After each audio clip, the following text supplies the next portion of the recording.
Sound check, sound check, sound check. Pwede kayo siya pang video key, pwede kayo pang vlogger nga mga hilig og voice over kay ma-adjust siya diri na siya echo.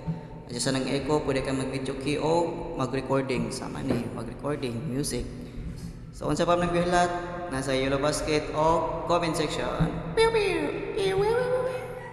For today's video mga buddy, mag-unboxing ta sa ato ang i-order nga mic, ang TNW nga pwede kayo pang vlog, pang recordings og pang voice over. Mao ni atong gamit karon mga buddy ang TNW nga mic. Nindot pud kayo ni siya nga mic mga buddy kay dili niya na ma-record ang mga background music, mga manok, mga baboy di ang gasaba-saba.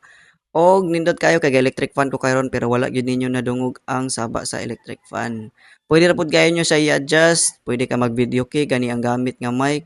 Pwede pud kaayo siya pang voice over. By the way, sa mga nangutana ba di kung type C ba ni siya? Yes, type C to type C ni siya. Pwede pud kayo siya sa mga iOS devices sama sa akong gamit karon nga iPhone 13 mini na malit lang ko og atong pang iPhone nga cord. Pasiganahan ka di abadi sa ubos ang comment section. Nasa Yellow Basket po diri sa Black Up. Daghang salamat. Piu piu. Iwi.